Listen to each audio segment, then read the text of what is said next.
2, 1. Hello, welcome to the QuaranCon2022 Writing Fight Scenes panel. Fight, fight, fight, fight, fight. We all love fighting. We don't. It's violent and it's horrible, but we do love it at the same time. That is what we are all about here today. I am David Green. I am your moderator for this hour that we have talking fight scenes even. I am the writer of the Empire of Ruin series and the Hell in Haven series as well. But enough about me. I want to introduce you to everyone who is on this panel. Fantastic authors that all love violence, I am told. And the more violent, the better. So let's get on with it. So first, AK Faulkner, please introduce yourself. Hi, I'm AK. I write horrible trauma. There are some fights. It's urban fantasy. And the 8th book is coming out in May. Nice. Excellent. Damien, I should say, because we talk all the time, so it's like, hey, how's it going? We'll go with Damo. Anyone wants to call me Damo, that's fine. But, cheers. Thanks very much, Dave. Come down the motorway from where I am. I could really travel down to see you one of these days, seeing as it's like 2 hours away. But Damien Larkin, how are you doing today? I'm doing great. So cheers. Thanks to everyone for having me on board for this panel. I've been doing it for the last few years at QuaranCon, and I absolutely love it. My name is Damien Larkin. I'm an Irish military science fiction author, so I've written the Irish military sci-fi books, Big Red and Blood Red Sand, but hopefully a few more to come on the way soon. But yeah, as I said, very, very excited to dive into this. So yeah, let's rock and roll. Excellent. And next on my cast of nefarious characters to talk about fighting scenes is Anna Smith-Spark. How are you doing today? Hi, I'm Anna Smith-Spark. I'm the author of the Empires of Dust trilogy, which is grimdark epic fantasy. The fight scenes have been described in fairly epic terms by many reviewers. So it is Godbroken Knives, Tower of Living and Dying, The House of Sacrifice, and yeah, I am known for my fight scenes and my violence. I'm actually a pacifist in real life. It's a great way that you said that before. You said you're a pacifist. It's like, I am known for my violence. It's like, well, that's impressive. Next is Clayton Snyder, who is on a panel right after this one. So I will wrap this up by 7 o'clock so you can get to your next panel as well. And everyone who's watching, follow him when he goes to the next one too. Clayton, how are you doing today? Good. I'm Clayton Snyder. I'm co-author of Neuralska Groans, which I believe has been described as filled with bone-crunching violence. So, yeah. Excellent. That's what we like to hear on this panel. And last, but definitely not least, with a special guest, is Andrea Stewart. Hi, I'm Andrea. I'm author of the Drowning Empire trilogy. So the first 2 books, The Bone Shard Daughter and The Bone Shard Emperor, are out right now. And I find a big fight scene at the climax of the book to always be a great way to wrap things up and kind of get that emotional moment. So, sorry, I can't get rid of this cat. We don't want you to. I tried everything before this panel, but he still wants to hang out. So. Well, cats are going to cat. If a cat wants to do something, there's nothing that we can do about it. That is the way cats work. So thank you for all coming on to the panel today. I've been really looking forward to this all week. And I kept thinking it was Sunday for some reason. And when I realized yesterday, I was like, I'm really looking forward to this today. And then it was like, oh, it's tomorrow. I was so disappointed. I was like, what am I going to do with the rest of my day? This is what I've been looking forward to. So fight scenes. They can be very, very tricky. We know that there's a lot. I interview in a different thing that I do. I interview lots of different authors, and something that I found out when I talk about fight scenes is that some authors love to do them, and some authors do not love to do them and struggle with them. To the point where I've talked to a few authors that actually get people to ghostwrite their action and fight scenes just to because it's like I just can't get my head around this, but. I know that all of you people love violence, as you all said. You love a good fight scene. So what I want to talk about first, before we kind of really get into the nitty gritty, and we've got a few questions I have prepared. And if there's anyone who is watching that has questions, please ask them in the comments and we will get to those before we finish. And any other comments that you have as well, anything that you agree with what we're saying or maybe disagree with what we're saying and you want to fight us, that is what we're all about today. We want to fight. So, AK, I'm going to start with you. And I want you, if you can, examples from, you can talk about your own work as well, but mainly as a reader, what examples of excellent fight scenes have you come across? And maybe some ones where you've gone, this one isn't quite for me. Well, I don't know how to tell this because I think she might be listening, but Anna Smith Spark writes some fucking awesome fight scenes. Like, don't tell her because she'll think I'm some sort of fangirl. Oh, thank you. Like, thank you. It's okay. I've met Anna a couple of times, and both times I've had to restrain myself from being completely fanboying out when I've met her. It is quite difficult, isn't it? To just be sitting here going, "Oh yeah, it's Anna Smith Spark. That's cool." Yeah. Now I've horribly embarrassed you. Sorry. I really love how Joe Abercrombie does battle scenes. With it's quite cinematic with the zooming into individual characters, but then pulling out to show the flow of the battle and then zooming in and whereas I do almost all my fight scenes are very small scale. They're individual, like one or two fights. I've had one large scale battle, but mostly my fight scenes are very personal and small.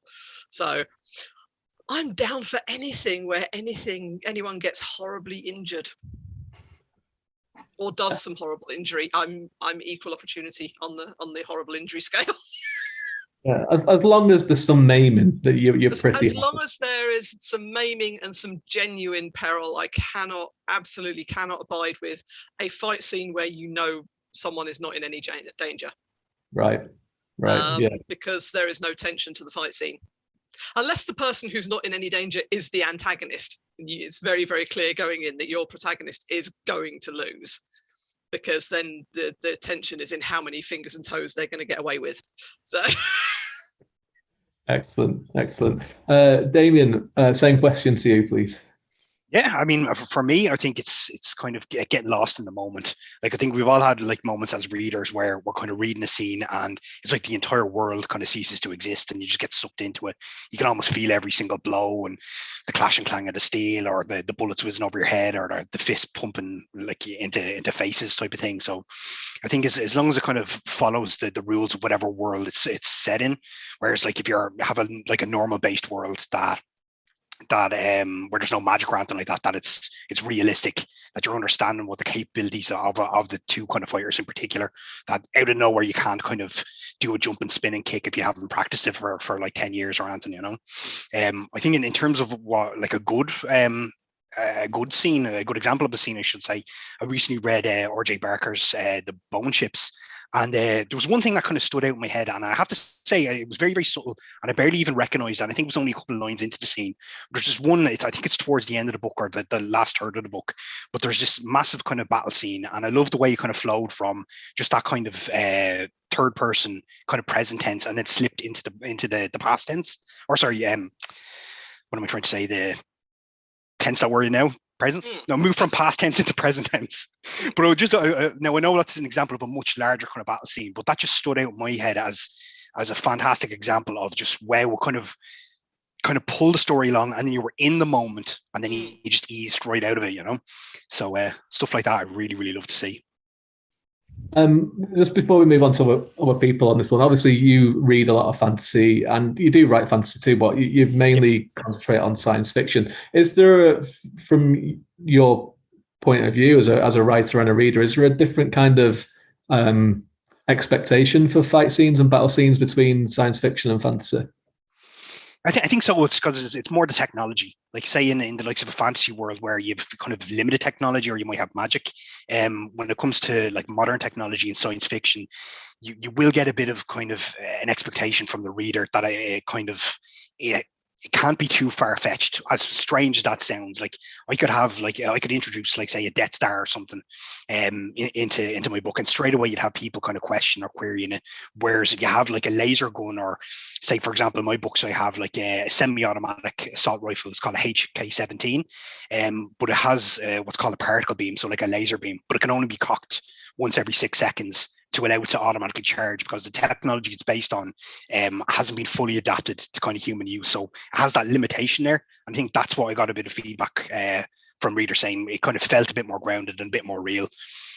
So yeah, I suppose that's the main kind of thing I'd kind of take from that.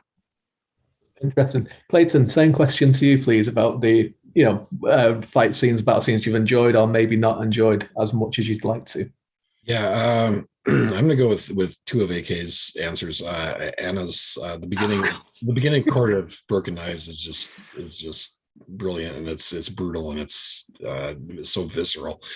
And Abercrombie, again, you get that close in, and then that pull back, and you get this kind of swirling chaos of battle that goes along with that. Other authors I've really enjoyed who write just these brutish, sort of quick and violent scenes.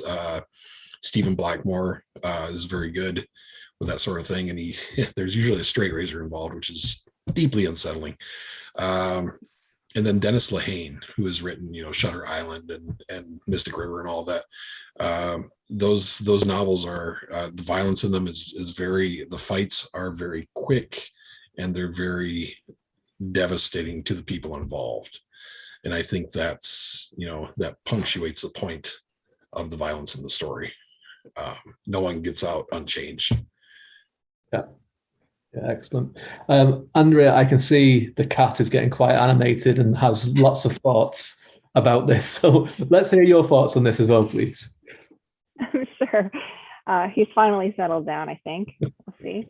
So I know it's not written, but I feel like I take some lessons from, there's a fight scene I don't know if you guys have seen like Daredevil, the television show.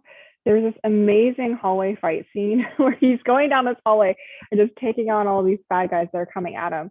But the thing that I think I really like the most about that is you can see that he's like genuinely hurt by the blows that he's receiving. And that's something that I personally have to keep in mind when I'm writing like big battle or fight scenes, where I'm like, okay, how did this person get hurt? And then how is this actually like affecting them in the moment?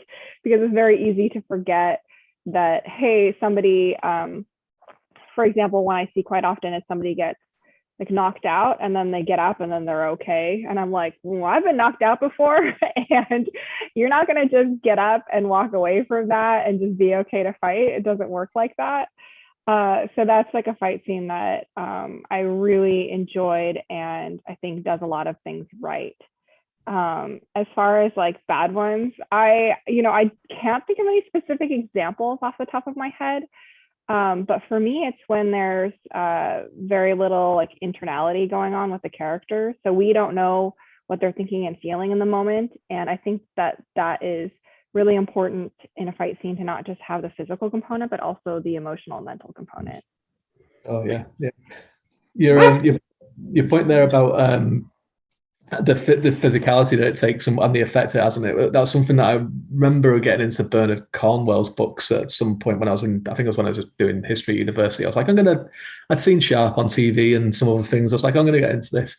And he would often talk about how when people were fighting, how just tired they were after the initial like clash, that everyone's got all this armor on and swords which are heavy and they're trying to hit people, and it's just leaning on their opponents, bleeding on them, basically panting, and that was something that always kind of stuck with me. And when you kind of read some other ones where it's a little bit more, these people are like superhumans that are just never seem to be affected by what's going on with them, is that something that you try to bring into your own work as well, Andrea? Yeah, I try to, but I also cheat a little, and I'm like, hey, like a magic. But you have to like be sure to mention, hey, this is why they're actually like able to recuperate so quickly, is because of this magical ability. Anna, we've obviously heard your name mentioned a couple of times now in this section. I know you're a big fan of Steven Erikson as well. And I thought someone may have mentioned Steven Erikson so far, so I don't know if you were going to, but I'd love to hear your thoughts on this as well. I was actually going to mention R. Scott Baker. I mean, Erikson's fights are amazing. Some of what he does with the kind of the nightmare of his magical munitions and that sense of, which I suspect are presumably drawn from the kind of horrible experience of the Napoleonic Wars, and also there's a sort of Danish-German, Danish-Prussian conflict in the middle of the 19th century, which is kind of the first kind of modern war in some ways, except the Danish guys are just lined up there and the Germans are going at them and they're basically firing modern howitzers at them and they're just stand there. And that kind of, that horror of these guys just standing there with the munitions coming overhead is quite astonishing how Erikson describes that. But for me, Baker is absolutely consummate. R. Scott Baker, The Second Apocalypse, absolutely just consummate. He's using classical history in the same way that I do. He's using military language. He's talking about he's using military historical language to talk about big attacks and sort of the kind of very impassioned, very kind of objective, very clinical military historical language to talk about battles. But he's also zooming in on individuals and talking about their experiences and their mental experiences. And I think he's absolutely superb. He's one of those writers who is this sort of horrible, his books, he was obviously launched as this kind of massive success alongside Erikson, and then his books sort of become smaller and smaller press and harder to get hold of, and it's really, you can see why, because they are so extreme. Yeah, but they're just massively underrated. And actually I was going to say about my own, you're saying in your introduction, I was going to say about my own writing, about how people who are scared of writing fight scenes. So actually I was terrified of writing fight scenes when I started writing The Good Broken Knives. I mean, I've got a condition called dyspraxia. I'm incredibly clumsy, incredibly physically clumsy. I'd be interested to talk about this later when we're talking about people's experience, whether you need any combat training or to have done HEMA or anything, because so I can't drive a car because I'm completely unable to cope with the kind of the sort of all the different coordination in driving a car. And I was actually terrified about writing fight scenes because I didn't have any understanding of that whole, reading those very technical fight scenes where people talk about those very technical descriptions of moves, and often those kind of, I guess what I don't like in fight scenes is when people have that are describing at length that very cunning move that our hero is going to do, which is going to somehow mean, he's just there with his little knife, and there's someone coming at him with a massive axe in each hand, and he's going to do this really cunning thing where he does some kind of flip and a roll and a move, and then he somehow comes up and does this cunning thing with a knife. It's all described, and I'm just reading it like, that might as well have been in Korean for all the sense it made, because I haven't got a clue. Just tell me he did something clever with his knife, because I don't know. And I was terrified of that notion of kind of, I could not possibly write that. The idea of understanding how a body could be coordinated to do this cunning thing where you somehow do all that stuff. So actually, I was kind of actually tiptoeing around. I wrote the kind of individual fight scenes. There's a fight scene with the dragon at the beginning, and that was fine, because no one knows about a dragon, and we don't really fight the dragon anyway. We get killed by the dragon, and then the dragon is killed. But the first big fight scene in the palace, which was the first fight scene I wrote, I didn't write the chapter one. That was not the first thing I wrote. That came later. The big fight scene in the palace, I had no idea. I was kept trying to write like, the palace is empty. The palace is empty. It's like, no, I have to write this big fight scene, and I put it off for about a week, and then it happened, and suddenly it just happened. And it is that kind of sense, I guess probably still particularly for women, and particularly or for people who aren't particularly physically able, that notion of, oh, this is slightly scary. I'm not a kind of, I'm not some big metalhead man. I don't lift weights. I'm slightly, it seems slightly nervous to be writing about this somehow. And then you just go, and it just goes, and it just happened for me. And then after that, then I suddenly discovered, like, my God, this is the most fun thing I've ever done, ever. And this is just amazing. But yeah, I was terrified for a long, long time about writing fight scenes. And that so interesting. That's so interesting because obviously, as people have said, your fight and battle scenes are so accomplished, so that's going to be interesting to hear. So let's go into a little bit about research, because we've and you touched on this just before, Anna, but I'll start with AK again, because I like order and we have to go in this order, otherwise my brain will rebel.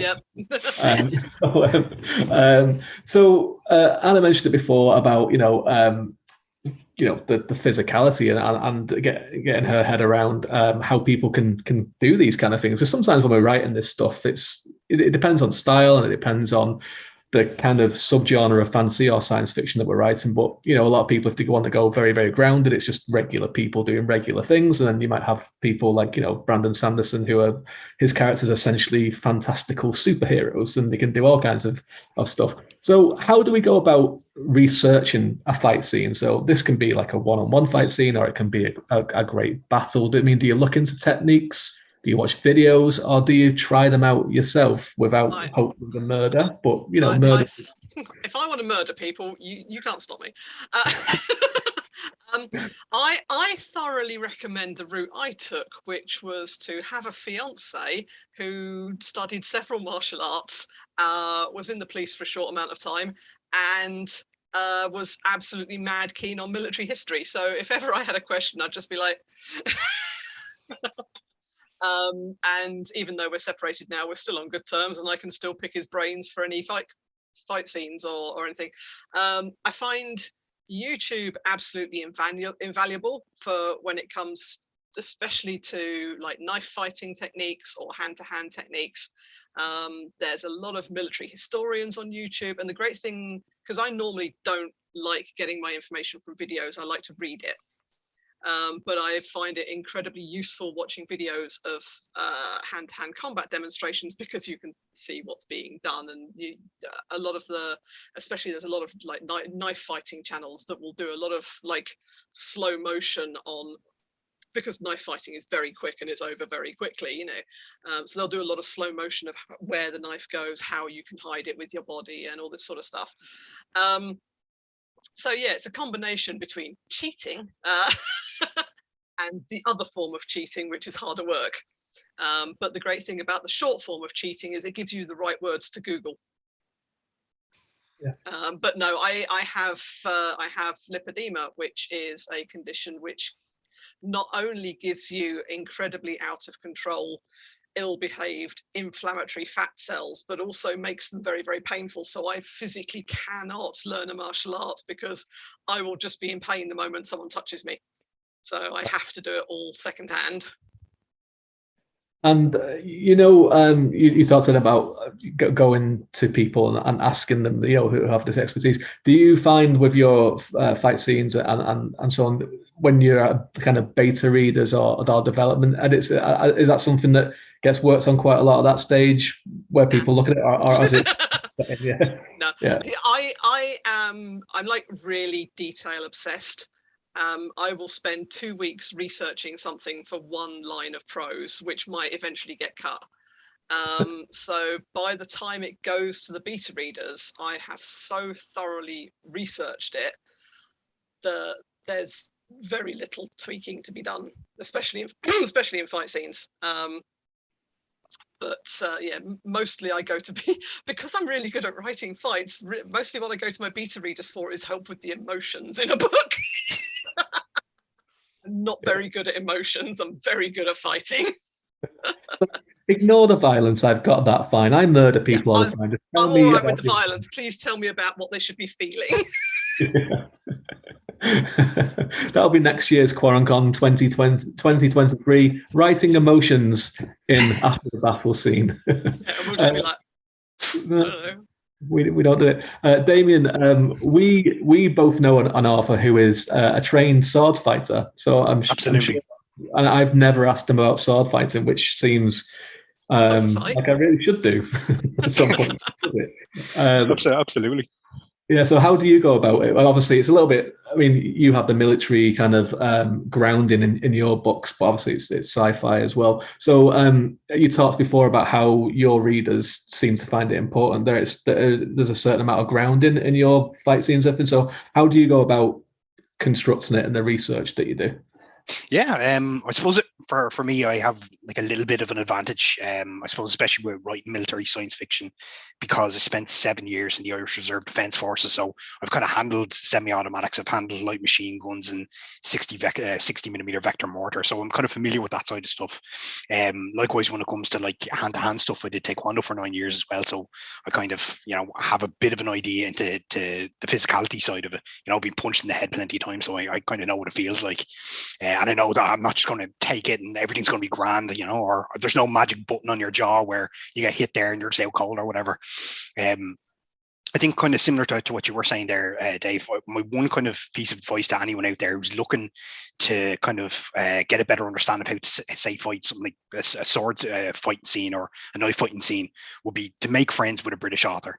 I have no clue what it is about the indie authors over in the UK. I'd say about 70% of them are fully trained in longsword fighting or axe fighting or axe throwing, or if they're not trained themselves, they know someone who does. So, like you mentioned, Dave, Lee Conley, a very good colleague of mine, he's my go-to person whenever I kind of need that just little bit of kind of detail when it comes to a sword fight, or just, I suppose, to get a bit more insights into it. But yeah, just make friends with a British author and you will find someone.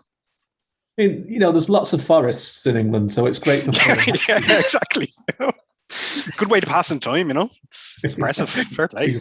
Exactly. AK Tyrion Martinson also struggles with emotions. She says, fighting, yes, emotions, much harder. So, join me. It's a quote and a half, absolutely. Yeah, and Pam says that she'd watch the emotions panel. So I think we're onto something here.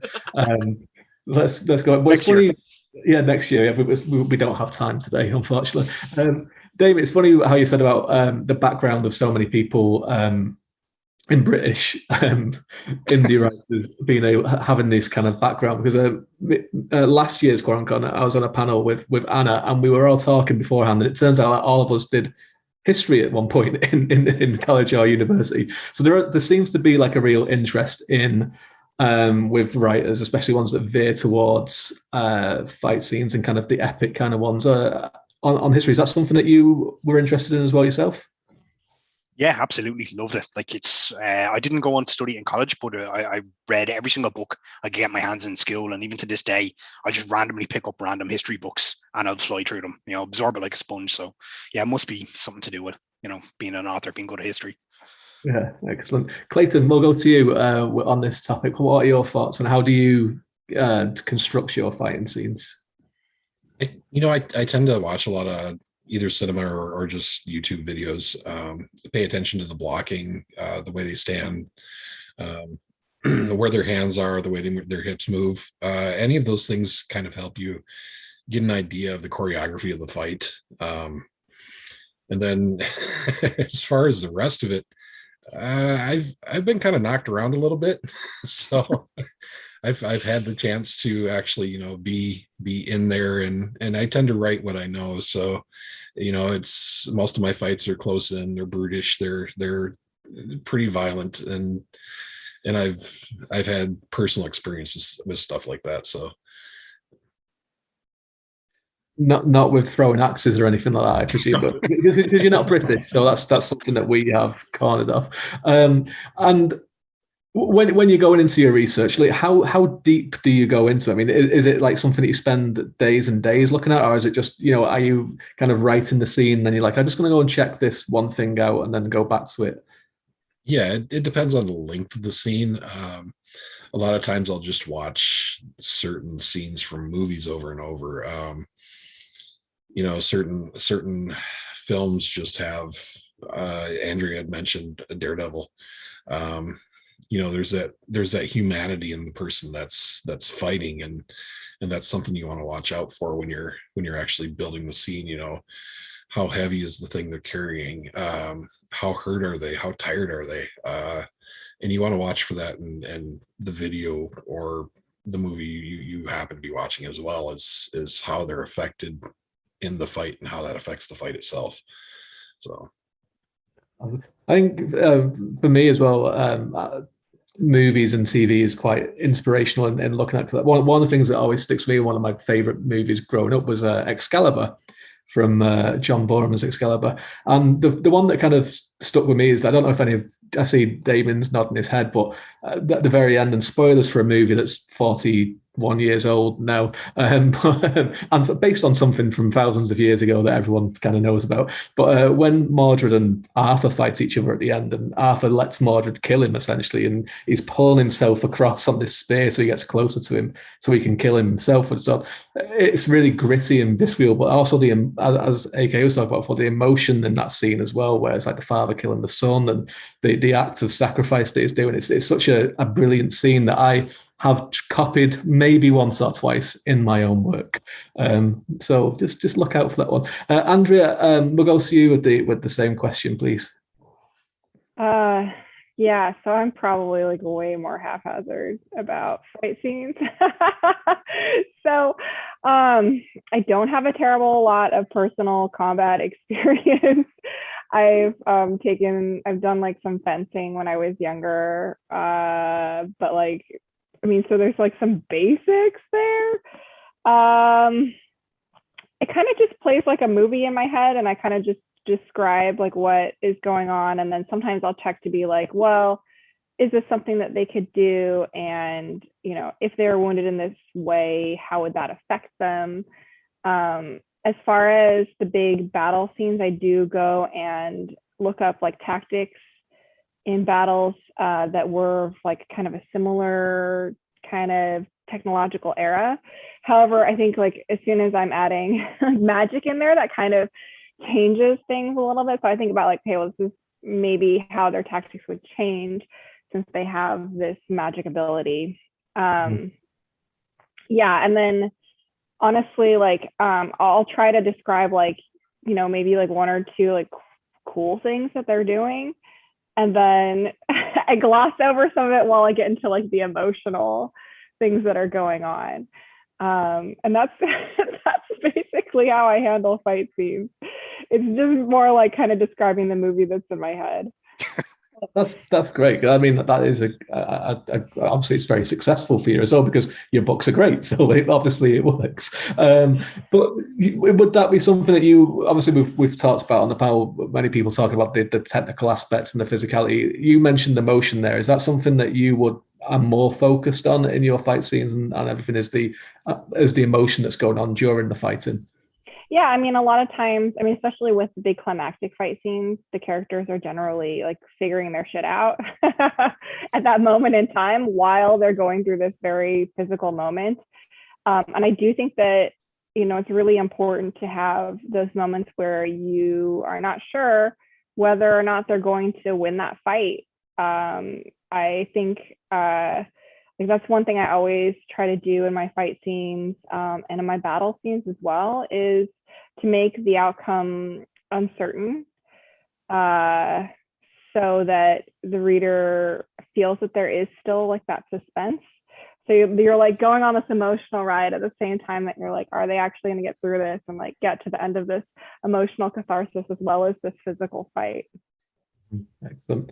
I think it's a really important thing for people, especially if there's people that are watching that are thinking about or maybe struggle with fight scenes, is that component is something that is so important to it as well. Because if it's all just action and people hitting and hurting each other, but there's nothing, it's not affecting people in any kind of way, then it's, you know, what's the point of it sometimes. Anna, we'll finish with you on this one. I know you have thoughts on this as well, and I'd love to hear your process.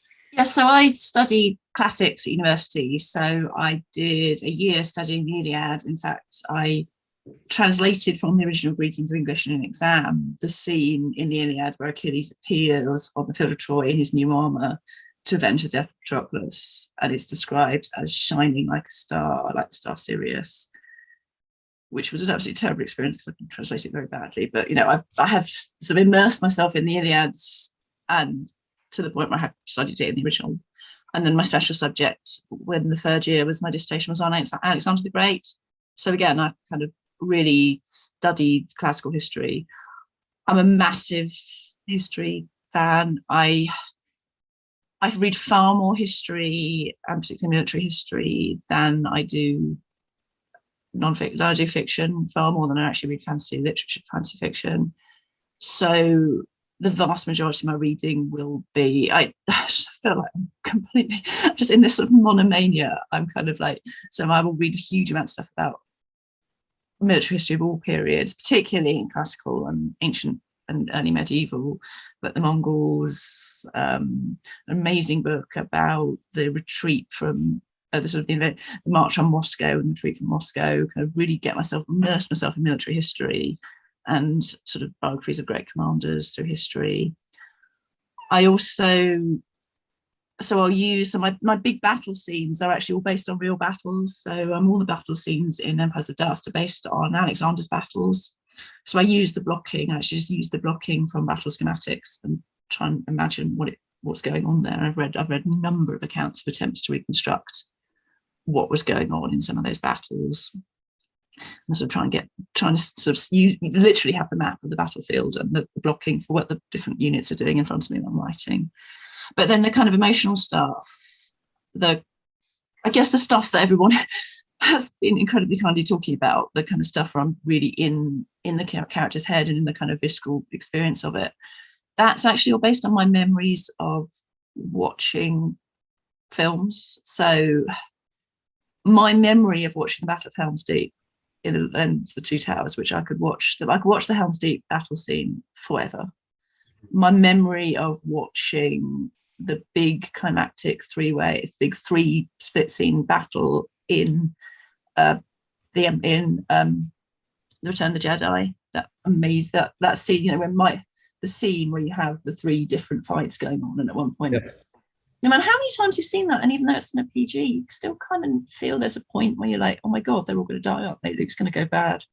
The rebels are all going to die, and they're all going to, the Ewoks and everyone are all going to be blown up. I mean, I would not be sorry if the Ewoks were blown up, but there is a point in that where you do have this sense of like, this is genuinely a total fuck up, and we're just going to end with like, haha, and the Empire's victorious.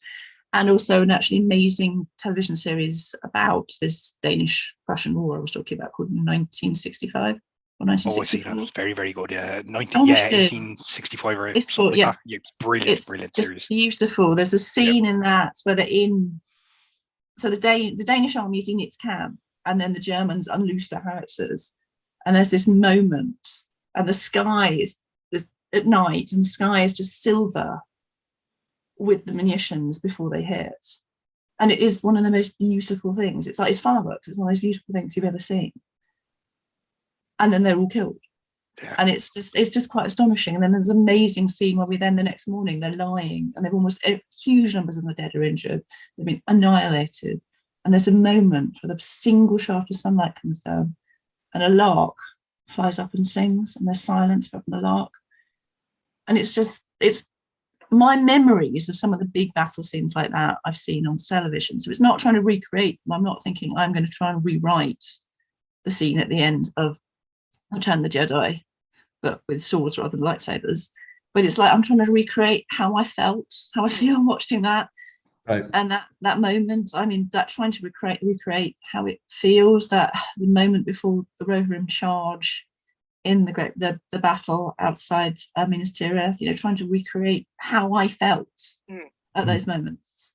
Yeah, that's my memory of the first time I started seeing those scenes and just feeling like, oh my god, this is just. So that's why when people say that I'm really immersive, because I'm trying to recreate the sounds and the smells, yes, and the feeling of that I felt.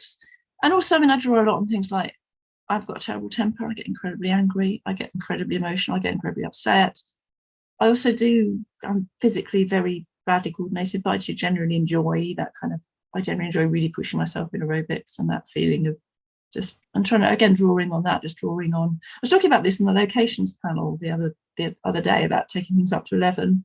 So none of us have been in a massive starship, but we've all been in a massive Asda, and that kind of, taking it up, and that, again, that kind of, most of us, unless we are extremely physically disabled, have had that horrible experience of desperately trying to get to a bus, or desperately trying to drag yourself upstairs when you're about to puke, or that kind of that daily desperately running downstairs because you're on the loo and your kid's shouting something, and like, oh, it really does sound like something really bad is going on down there. You know, we've all had those moments of extreme physical stress and extreme physical anguish. We've all had moments of extreme rage. We've all had moments where actually feeling some kind of physicality, a feeling of anger is intensely enjoyable. That fantastic feeling when you sneak off and shut yourself in a room and just start punching the cushions. I mean, God, it feels good.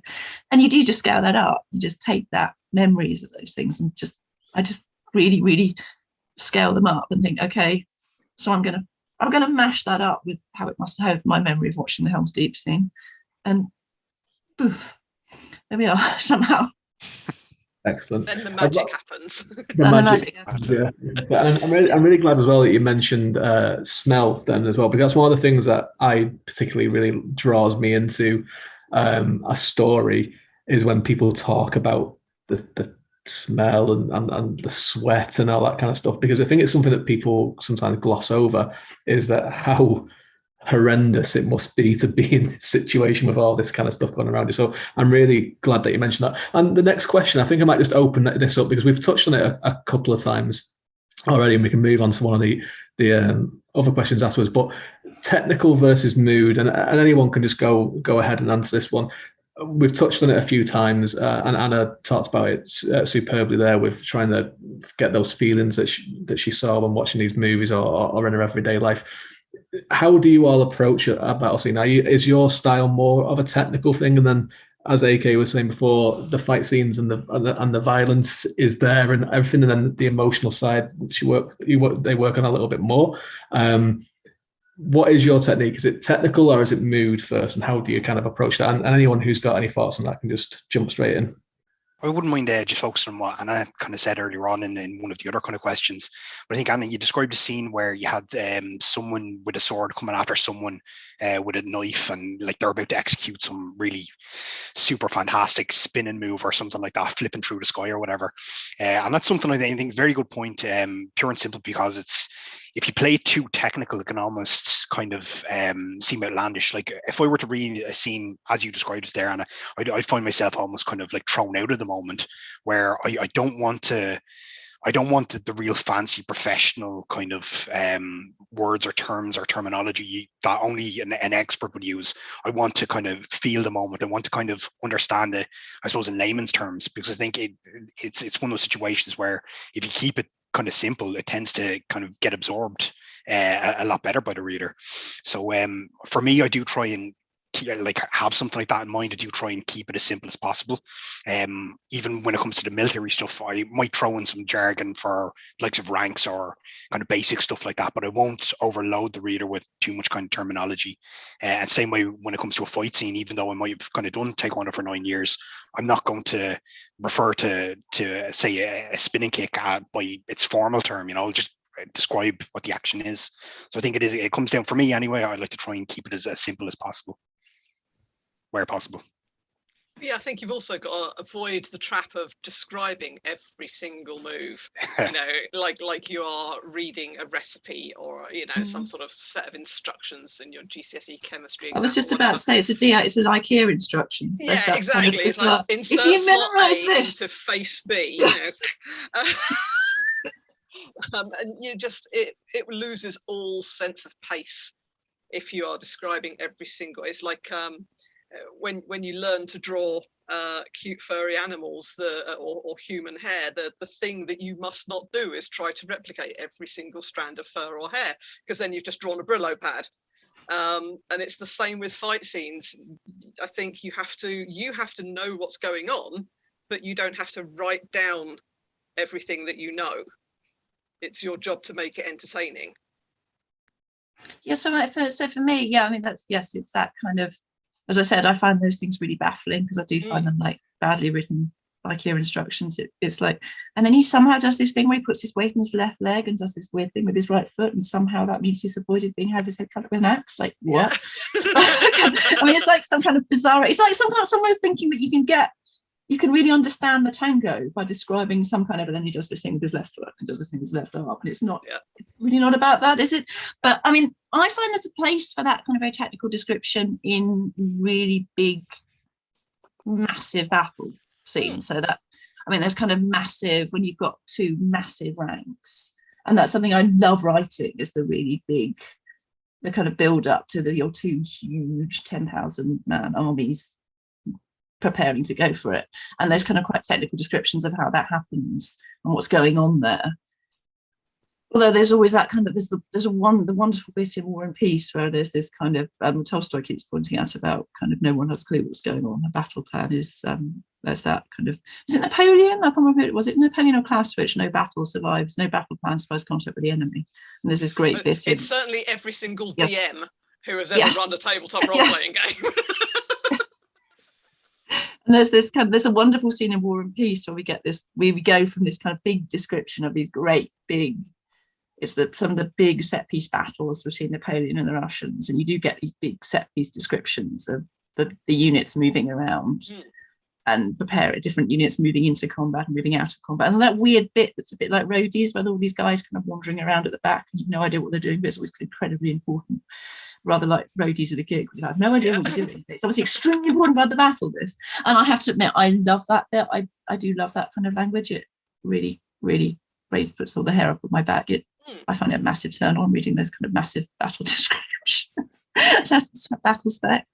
But then you cut from that to this amazing scene of Count Nikolai, and he's in battle and he's charging along with his horse and he hasn't got a clue what's going on.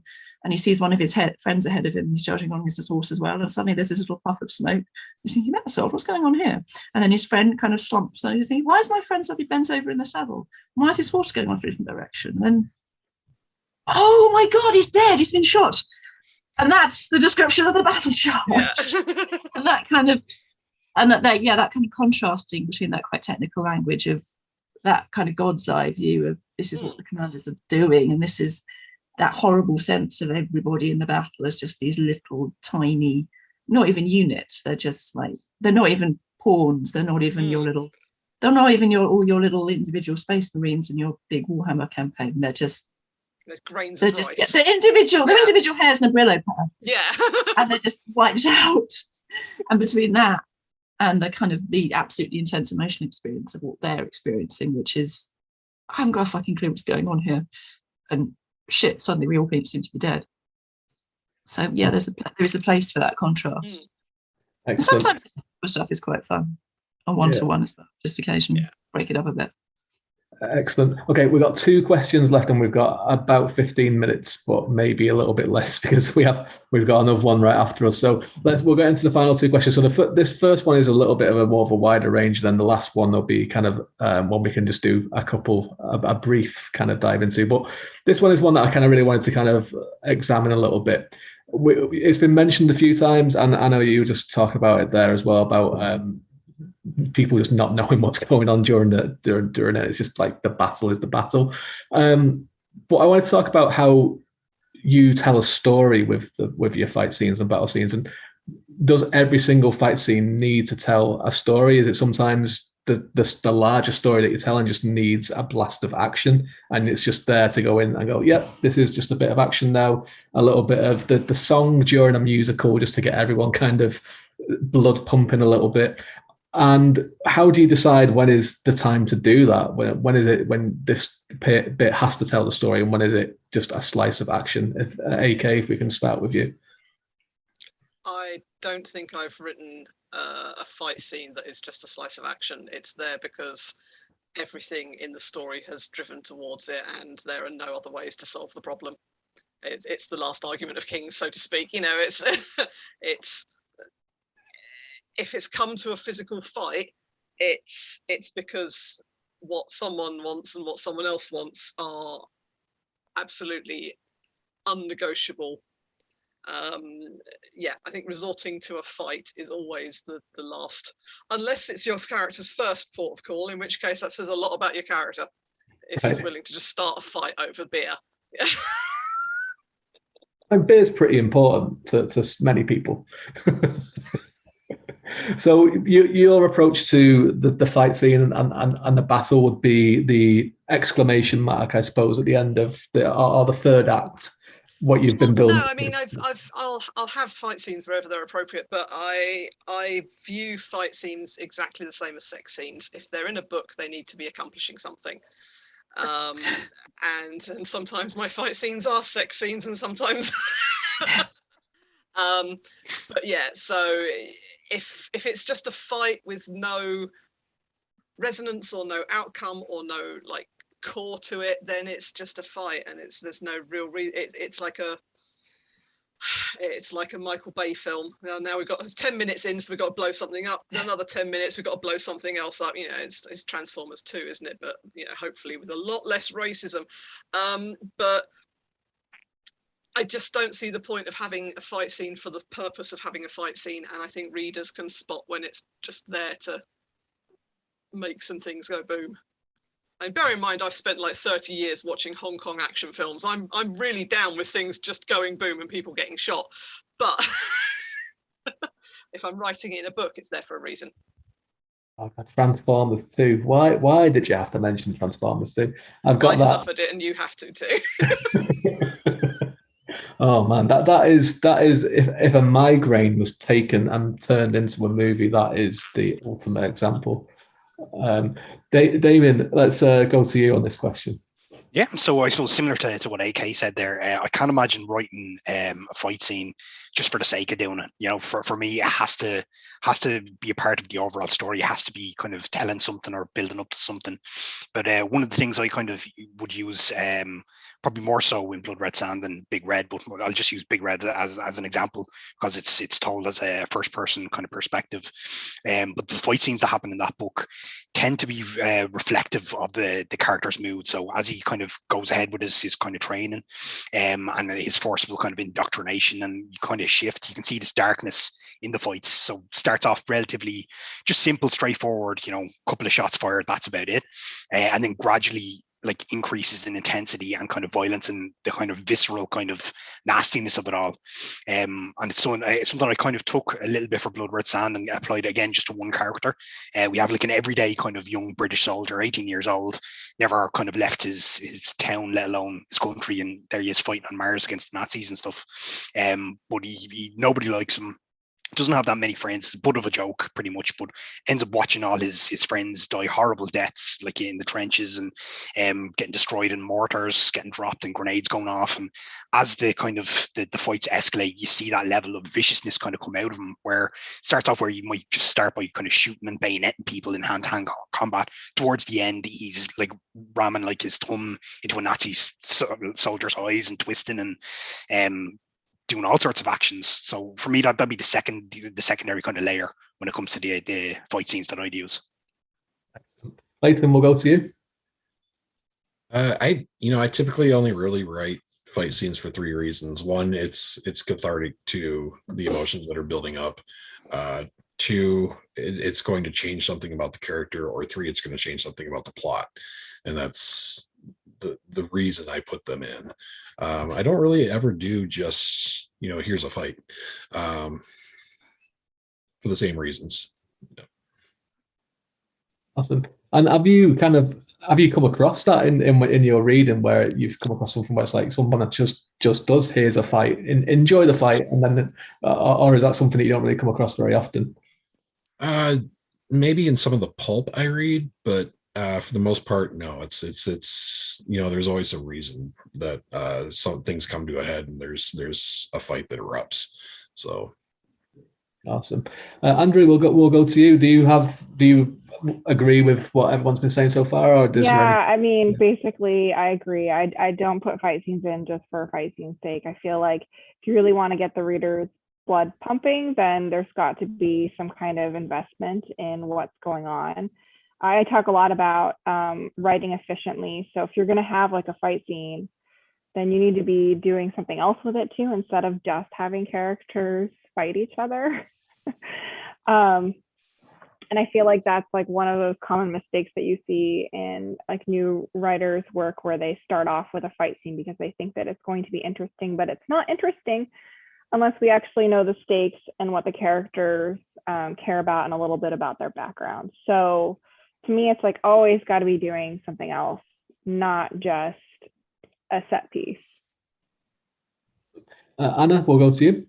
That's so funny because, of course, I was going to say anyway before Andrew said it, because The Court of Broken Eyes begins with a chapter which has got absolutely fuck all to do with anything else in the book, essentially, and is just purely, absolutely me just going for it with a kind of, okay, I'm going to open with a fucking insane fight scene, and the kind of, and I mean, I guess to sound really pretentious, I do see myself as quite a literary author. I don't think what I'm doing has got, it's not about the plot for me. It's about, I'm just interested in describing things. So the plot is a way of getting between, essentially, to make my book sound absolutely crap. The plot is about getting between a big description of a big battle, or certainly in the Empire of Dust, which is a military fantasy. I mean, we end up with total war. It's a military fantasy. The point of it, I guess, is the battles. But what essentially, you could say all I'm doing is finding a way of segueing between, here is a description of a landscape, and I'm going to give you 3 pages describing this landscape because I really want to describe this landscape. And then I'm going to give you 6 pages describing a massive battle. And then I'm going to find a segue into another landscape. And you could kind of say that's basically what I do, because those are the 2 things I'm writing. I mean, it's like, the Iliad is like that. In a way, kind of something like, the Cattle Raider Colony is like that. What are we doing? Beowulf is like that. Beowulf, we've got a description of a big hall. We've got a description of a fight we've got a description of this monster coming into the hall. We've got a description of the big fight with the monster. We've got a description of the fight with the monster's mum. Then we've got a description of a big fight with the dragon. It doesn't go anywhere. It doesn't do anything. Yeah. The Iliad is just a series of descriptions of fights. And then you get these amazing kind of emotional moments between Achilles, and you get the kind of tension between Achilles and Hector. You get the amazing moments between Achilles and Priam. You get individual characters having these kind of emotional peaks, and then you get long series of talking about extreme violence and the build up to violence and the aftermath of violence. And that, I guess, is what I'm interested in writing in. The Empire of Dust certainly is that. That is what it is. It is a war. It's a war book. Most of the battles don't. Battles like sex scenes, they don't need to be there. You don't need to write that. A lot of, many books do essentially draw a veil over kind of, and then there's a fight. So Mary Stewart's amazing Arthur trilogy, she has 3 enormous books about Arthur, which are superb. They for me are the definitive telling of the Arthur story. She doesn't actually describe any of the battles. She's telling you from Merlin's point of view, who is not, he's nowhere not involved in combat, he knows nothing about combat. She never describes any of the battles. Yep. And it's that kind of, you don't need that. You don't actually need the battles. It's just, for me, it's taking the language of describing these, one of the most extreme human states it's possible to be in. I can only assume, I've never been in the front line in a mass battle situation, but I imagine it must be one of the most extreme situations the human mind is capable, it's been placed in. Sure. And finding language to talk about that is, for me, it seems to be one of the kind of, I don't know, one of the purposes books are there for. Wilfred Owen seemed to think it was pretty shit, so yeah. Yes. Yes, it's that kind of, what the war poets are, there's no, war poetry is there to talk about, for no reason other than to talk about the kind of, for good and for bad. A lot of the First World War poets are very clearly, war is bad. The Iliad is much more complicated than war is bad, although it is also, it's not war is good, but it's certainly not war is bad either. Yeah. The great Greek tragedies, all of whom touch on war, even the Trojan Women, which is, it's not saying war is bad, but it's talking about the really complex, it's the only point of that book is to talk about that play, is to talk about the intense, extreme horror of war. So yeah, I think there is a kind of place for that, having, what is the point of this? It's just talking about, it's exploring this kind of extreme point of human existence, what it is we do to each other. What do I need to say beyond that? Yeah. Well, on that note, what do we need to say beyond this? We have been given our 2-minute warning, unfortunately. The fighting panels coming to an end. You can, there's other great panels to go and watch and readings for the rest of the day. Also, check out the store on the website, because many of the authors involved in these panels have got their books on the store. They're on sale or free at the moment. But before we finish, we have got 2 minutes, so I just want a really quick answer, because if people are watching that are looking, maybe these books sound good, but they want to know exactly how violent some of these are. A very, very quick answer. AK, for you, how violent is too violent, or is there no such thing? I pass. Damien? No such thing. Clayton? Yeah, no. No. Andrea? Well, I personally don't get like terribly violent in mine, but I don't think that there's a limit necessarily. So No limits, excellent. And Anna, we'll finish with you. Yeah, me and Mike Fletcher have teamed up writing a serial for Grimdark magazine, and Adrian Collins, the editor of Grimdark magazine, came back saying, "Guys, it's a bit much, isn't it? There are bits where it's just unreadable." And me and Mike, like, no. But when you get to the point when the editor of Grimdark magazine is like, "Guys, really?" Yeah. Sounds amazing. And I really want to read it now, yeah. I love how we're all like, yeah, give it to us, inject it in our eyes. On behalf of me and everyone on the panel, thank you so much for joining and watching us, and enjoy the rest of QuaranCon while it lasts, and see you next year. And cheers, everyone. Oh, thank you. Thank you. Bye.